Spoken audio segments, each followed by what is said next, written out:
In order to understand MLA, I thought I would show you some tools that you can use in order to fully grasp what citation is all about.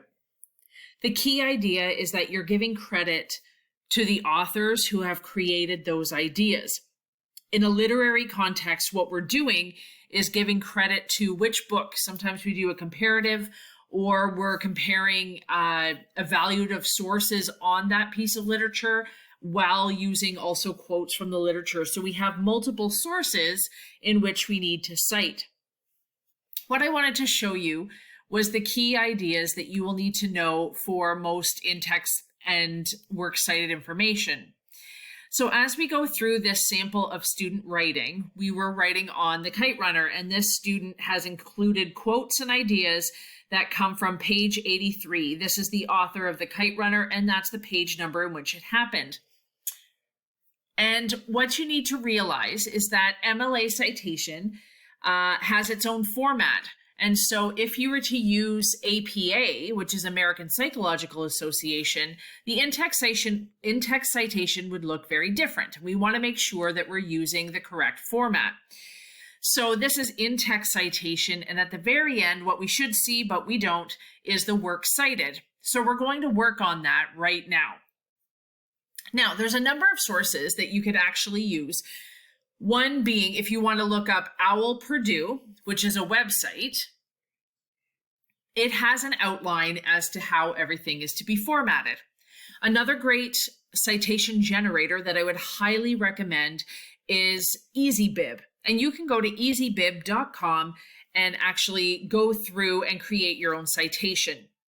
Many of us will be working in a Google document, and I just wanted to show you an extension app of EasyBib that you can actually use and therefore create it in your document. So the first thing you're going to go to do is go to Addons. Once we're in there, we're going to go to Get Addons. I've actually already added it, so it already shows up in my list, but we're going to go to Get Addons. When you go in here, what you have is basically an app station for Chrome. And so if you don't see it within your apps listed in the first couple, you're going to go up here, search apps, you're going to type in EasyBib and see if you can come up with this one. You're going to click on it and it will install it to your Chrome. There's a couple of approvals that you have to agree to first, and then it will attach itself to your Chrome account.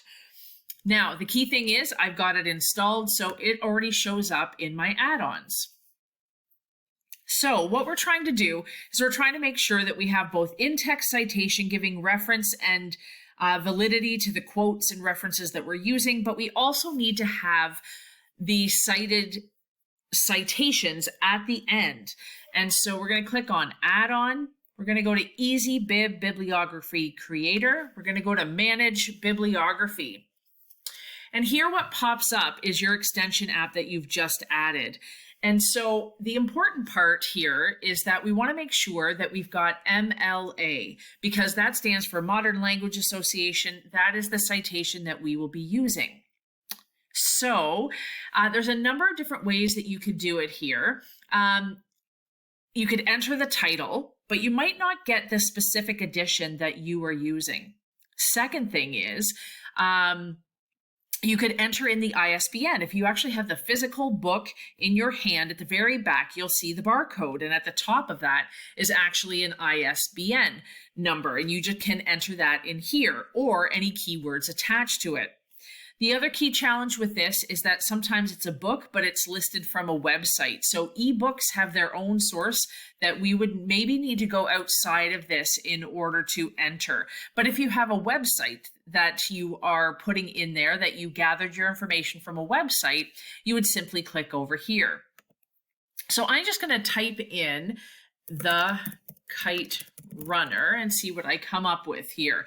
So what EasyBib is doing right now is finding all of the editions that have been entered previously.